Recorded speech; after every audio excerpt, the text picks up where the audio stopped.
읽어보면 그 여느 감사의 내용이나 크게 특별한 거나 다를 바가 없습니다.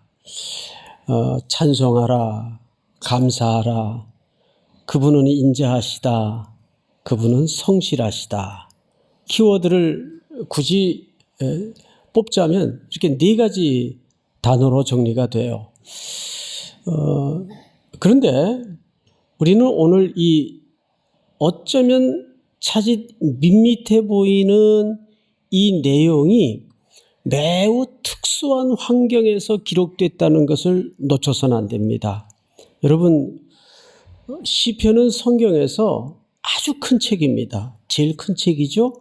무려 150편까지 기록이 돼 있어요. 그러다 보니까 5권의 책으로 엮어졌다는 것을 아는 독자가 많지 않습니다. 그래서 1권, 2권, 3권, 4권, 5권 5개의 책으로 주제로 엮어진 것이 시편 150편입니다. 그런데 오늘 우리가 읽은 100편은 몇 번째 책에 기록된 내용인가 하면 4번째 책에 기록된 내용이에요. 그럼 4번째 책은 몇 편부터 몇 편까지가 4번째 책에 해당하는가? 시편 90편부터 시편 106편까지가 4번째 책입니다. 이 4번째 책이 갖는 주제가 굉장히 특별합니다. 그 속에서 오늘 감사를 말하기 때문에 4번째 시편으로 구성된 이 책의 성격을 알지 못하면 이 감사의 의미가 말하자면 퍼석해집니다. 그냥 평범한 의미로밖에는 들어올 수가 없습니다. 그래서 90편부터 106편까지가 4번째 책인데 그 중에서도 무슨 책이든지 여러분 서론이 있고 도입부가 있고 본론이 있겠죠. 그리고 이제 결말이 있게 됩니다. 그러면 그 중에서도 본론은 몇 편부터 몇 편까지인가? 어떻게 좀 복잡하십니까? 요 고비만 넘어가면 오늘 어려운 대목 없어요. 본론은 92편부터 오늘 우리가 보고 있는 본문 100편까지가 본론입니다. 그래서 사실 오늘 우리는 그 4권의 책 중에 본론 부분의 마지막 대목을 보고자 하는 겁니다. 그런데 이것이 놀라운 구조로 되어 있어요. 본론의 첫머리. 그러면 92편을 한번 띄워주실까요? 이렇게 되어 있어요. 안식일의 찬송시라고 제목이 붙어 있는 걸로 보아서 이 시는 예배 때 드려지는 시입니다. 예배 때 불러지는 찬송이기도 하고요. 그러면 이 본론의 첫머리 내용을 한번 읽겠습니다. 지존자여 시편금과 비파와 수금으로 여호와께 감사하며, 감사가 나오죠. 여호와께 감사하라. 두 번째 주제는 주의 이름을 찬양하고, 세 번째 주제는 아침마다 주의 인자하심을 알리며, 주의 인자가 나와요. 밤마다 주의 성실하심을 베품이 좋으니이다. 4가지 키워드가 걸러졌어요. 첫째, 감사하라. 그의 이름을 찬양하라. 그분은 인자하시다. 그분은 성실하시다. 그런데 본문의 첫 부분인 이 4가지 키워드가 마지막 본론의 결말 부분에 가서 오늘 시편 100편 4절 5절을 한번 읽어볼까요? 4절 5절 제가 읽겠습니다. 감사함으로 그의 문에 들어가며 찬송함으로 그의 궁정에 들어가서. 자, 여러분, 감사가 나오고 찬송이 또 나오죠? 또 볼까요? 그에게 감사하며 그의 이름을 송축할지어다.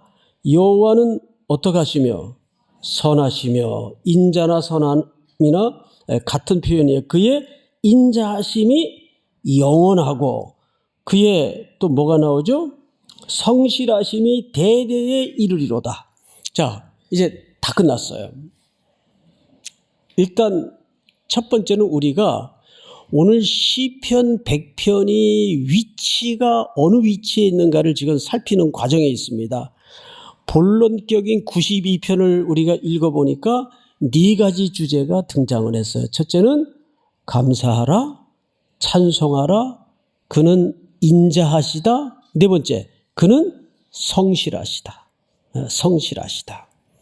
그런데 본론의 마지막 부분인 100편도 4절, 5절에서 보니까 이 네 가지 키워드가 같이 등장합니까? 같이 등장하지 않습니까? 같이 등장합니다. 똑같아요. 그러니까 시작도 감사, 찬송, 자비, 그분의 성실하심으로 시작을 했고, 근데 이게 전부 어느 시간에 드려지는 고백이에요? 예배 시에 드려지는 고백이에요. 그리고 본론의 마지막 대목인 오늘 본문 4절, 5절을 보니까 이 네 가지 키워드가 등장함으로써 이렇게 감싸고 있어요. 그러면 그 안에 92편서부터 99편까지 100편 이전에 이 안의 내용은 어떤 내용인가? 그거를 알아야 이 양쪽을 감싸고 있는 감사의 찬양의 의미가 새로워지는 겁니다. 94편을 띄워주세요. 제가 읽겠습니다. 여호와여, 악인이 언제까지 개가를 부르리까? 자, 언제까지, 악인이 언제까지라는 말을 거듭 2번 사용합니다. 그러니까 지금 이 언약 공동체인 이스라엘 백성들, 예배자들이, 즉 성도들이, 하나님의 백성들이 처해 있는 환경은 앞뒤 시작과 결론과는 전혀 다른 상황이 벌어지고 있는 거예요. 일상 속에서. 얼마나 그 상황이 허걱될 정도이면 악인이 언제까지, 여기 개가라는 말은 승리 노래를 부르도록 하나님 그대로 두십니까? 그러니까 하나님의 백성은 지금 앞뒤의 시작과 결론과 전혀 동떨어진 상황에 내던져져 있는 겁니다. 어느 정도인가? 4절. 그들이 마구 짓거리며 오만하게 떠들며 죄악을 행하는 자들이 다 자만하나이다. 어떻게 자만했나 한번 볼까요? 5절. 여호와여, 그들이 주의 백성을 짓밟으며 주의 소유라는 말은 재물을 얘기하는 게 아니고 하나님의 백성들을 주의 소유라고 합니다. 주의 소유를 어떻게 하죠? 곤고하게 만들어요. 그리고 과부와 나그네를 죽이며 고아를 살해하며 말하기를 여호와가 보지 못하며 야곱의 하나님이 알아차리지 못하리라 하나이다. 여기 야곱의 하나님이라는 수식어는 언약 백성을 얘기할 때 야곱의 하나님 이렇게 표현을 해요. 그러니까 이들은 계속 하나님의 백성들을 짓밟고 곤고하게 만들고 너덜너덜하게 만들면서 동시에 계속 입을 열면 자만하고 거짓말을 토해내고 악을 드러내고 나아가서 야, 하나님이 어디 있어? 여호와가 보지 못하며 야곱의 하나님이 알아차리지 못하리로다. 근데 우리도 그렇게 느낀단 말이에요. 정말 하나님은 부재하시는가? 아니 계신가? 어떻게 하나님이라면 이런 상황을 이렇게 그냥 방치하시기가 있는가? 이렇게 시작된 고난이 언제 끝이 나는가? 기약도 없고 깜깜한 터널 아래 갇힌 것 같고 먹장구름이 내 인생 전체를 뒤덮은 것 같아. 지금 현실은 하나님의 백성들이 이런 상황에 있다 그 말이에요. 그런데 시편 네 번째 책인 전체 구절을 보니까 그분을 찬양하라. 그분을 감사하라. 그분은 인자하시다. 그분은 성실하시다. 이걸 예배 속에서 선포하라 그 말이에요. 그리고 마지막 본론의 마지막 부분인 오늘 시편 100편에서도 똑같은 얘기로 귀결이 돼요. 그러니까 내용과는 결말이 잘 안 맞아요. 자, 그런데 오늘 본론으로 돌아가서 시편 100편 1절을 한번 볼까요? 온 땅이여 여호와께 즐거운 찬송을 부를지어다. 여기 온 땅이라는 말은 이스라엘이라는 범주를 넘어서서 온 우주적 통치자가 하나님이심을 강조하는 거예요. 여기서는 하나님께 강조점이 있어요. 온 땅과 열방과 우주를 통치하시는 만유의 창조주 그 하나님께 즐거운 찬송을 드릴지어다. 그런데 내용을 우리가 보았지만 즐거움이 나올 상황입니까? 어떻게 정상적인 정서를 가진 백성이면, 인간이면 그런 모질게 겹겹이 다가오는 고통 속에서 어떻게 즐겁게 찬송을 해요? 근데 이렇게 명령할 때는 이게 전부 명령형 동사로 쓰여져 있어요. 이거는 이렇게 부탁을 하는 게 아니고 권하는 게 아니라 하나님의 명령이에요. 하나님의 명령. 즐겁게 찬송해라.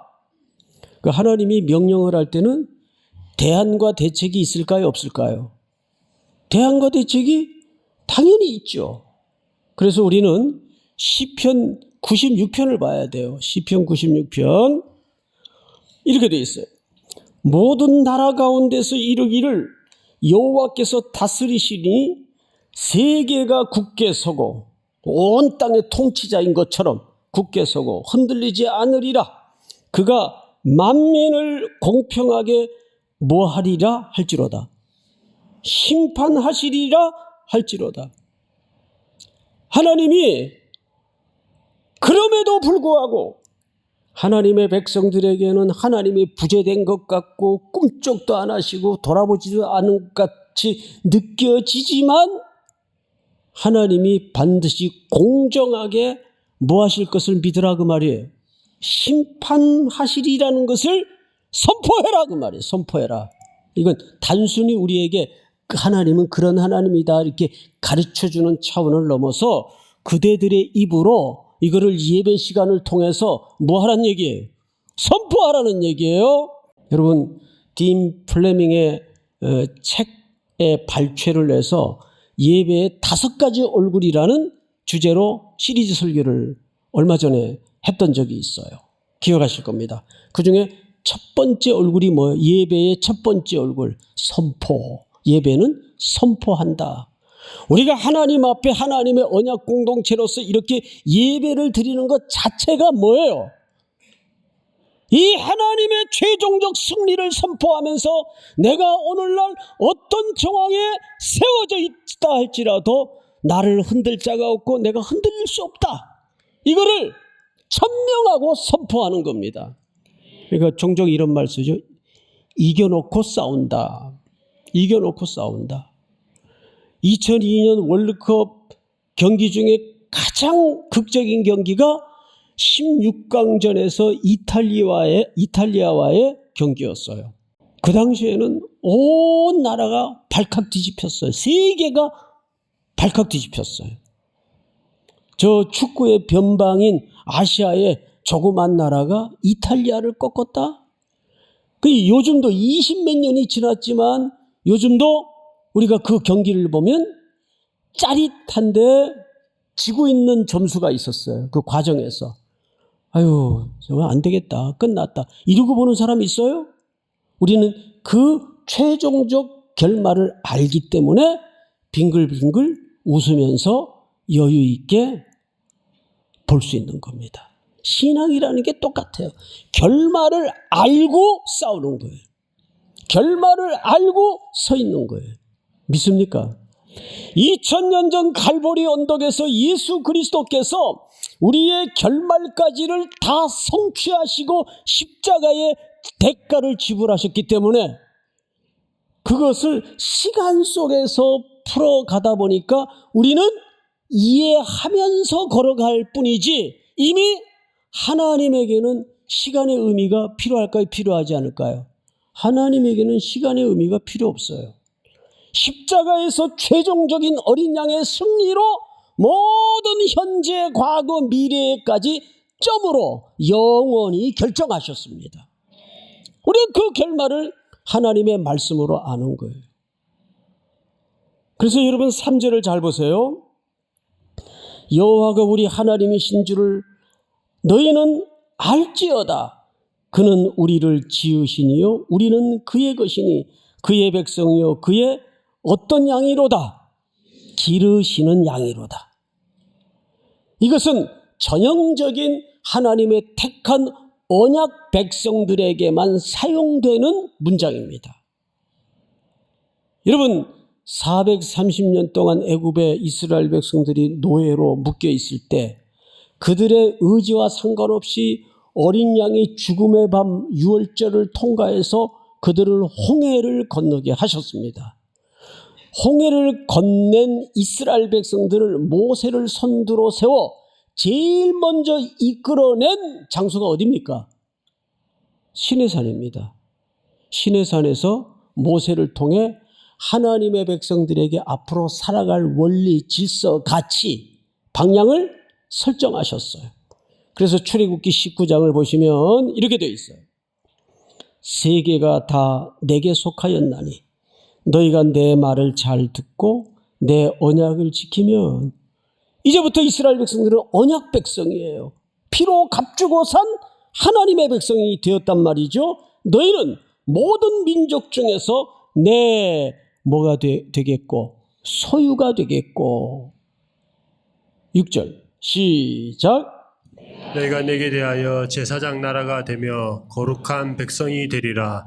너는 이 말을 이스라엘 자손에게 전할지니라. 네, 이것을 계속 후손들에게 선포하고 선언하고 전해야 돼. 이게 오늘 이 시대를 사는 성도들의 책임입니다. 그게 40년이 지났어요. 이제 가나안 땅을 목전에 둔 언약 백성들에게 하나님이 이렇게 얘기하세요. 신명기 32장 어리석고 지혜 없는 백성아, 여호와께 이같이 보답하느냐? 이 무슨 얘기냐 하면 40년 동안 언약 공동체는 그렇게 피값으로 구원을 얻고 하나님의 백성이 되었건만 한 번도 하나님을 옳게 순종했거나 섬긴 적이 없어요. 계속 40년 내내 불평이었어요.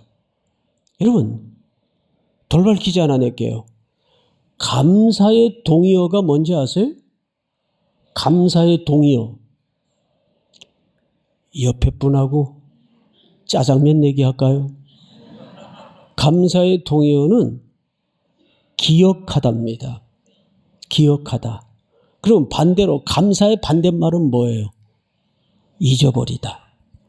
이스라엘 백성들이 하나님을 믿지 못하고 40년 내내 광야길 속에서 불평하고 불만을 터뜨렸던 이면에 언제나 후렴처럼 따라다녔던 문장이 뭐였습니까?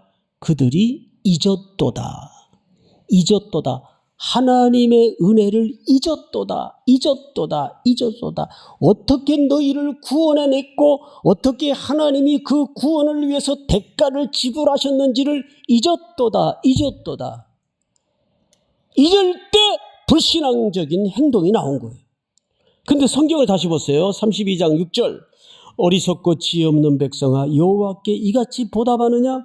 그는 네 아버지시오. 너를 지으시니가 아니시냐? 그가 너를 만드시고 너를 세우셨도다. 그래서 여기에 시편 기자는 뭐라고 우리에게 얘기합니까? 그래서 이 백성들을 얘들은 안 되겠다. 새 민족을 만들어서 가나안 땅에 새로 집어넣어야 되겠다. 그러셨나요? 아니에요. 예수로 이름한 여호수아를 앞세워서 가나안 땅에 집어넣는 겁니다. 무슨 얘기예요?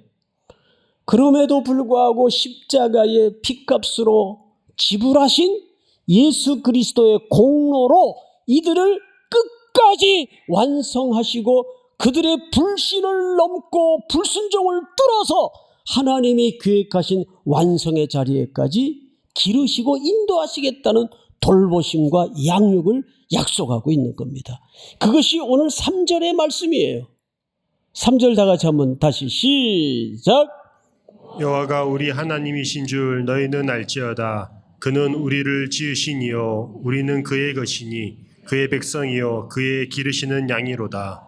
이 말은 하나님에 대한 설명을 넘어서서 하나님이 그럼에도 불구하고 너희들을 내가 놓지 않고 포기하지 않고 반드시 길러서 만들겠다 그 말이에요. 그러면서 하나님의 속성에 대해서 소개를 합니다. 4절 제가 읽습니다. 감사함으로 그의 문에 들어가며 찬송함으로 그 궁정에 들어가서, 자, 문을 통과해서 어디로 들어가라고요? 하나님의 궁정으로 들어가라고요. 즉 하나님이 어떤 분인지를 그 임재를 경험하고 그분을 알아가는데 다시 한번 전심전력을 다하라. 그분은 어떤 분이냐? 5절 이렇게 돼 있어요. 우리말 성경에는 그 번역을 생략했는데 히브리 말에는 어떤 내용이 5절에 시작되냐면, 왜냐하면 왜 우리가 그분을 향하여 노래하고 그분을 향하여 언제든지 감사할 수 있어야 되느냐? 왜냐하면 여호와는 선하시니 그의 인자하심이 영원하고 그의 뭐가 성실하심이 대대에 이르리로다. 대대에 이른다는 말은 완성될 때까지 포기 못한다 그 말이. 그게 영원하신 하나님이라는 말 속에 모든 상황 속에서 네가 동에서 널브러져 있던 서쪽에서 널브러져 있던 고려하지 않는다. 어떤 상황 속에서도 피로 값주고 산 내 백성은 결말에 이르기까지 하나님이 만들어내고 말겠다는 선언을 하라 그 말이에요. 언제? 예배 시간을 통해서 찬송 속에 그 고백이 터져 나와야 되고, 노래 속에 그 고백이 터져 나와야 되고, 간구 속에 그 고백이 터져 나와야 되고, 예배라는 공동체적인 고백 속에서 그 고백이 터져 나와. 이것이 예배는 선포라는, 내 인생의 결말과 이 세상을 향한 하나님에 대한 선포라는 말이 그래서 성립이 되는 겁니다. 믿습니까? 자, 우리 왜냐하면 넣어서 5절을 마지막으로 다 같이 다시 한번 읽겠습니다. 시작. 왜냐하면 여호와는 선하시니 그의 인자하심이 영원하고 그의 성실하심이 대대에 이르리로다. 아멘. 그러니까 오늘 시편 100편은 그냥 언제든지 사람이 감사할 줄 알아야지 이런 밋밋하고 평범한 얘기가 아니라, 우리가 시편 92편서부터 쭉 본 것처럼 인생의 경랑 속에서 이해할 수도 없는 짓눌림 속에서도 최종적인 결말을 믿고 하나님을 바라보고 그분의 선하심과 성실하심과 인자하심을 고백하면서 예배 시간을 통해서 그 감사를 터져내고 표출하라 그 말이에요. 믿습니까?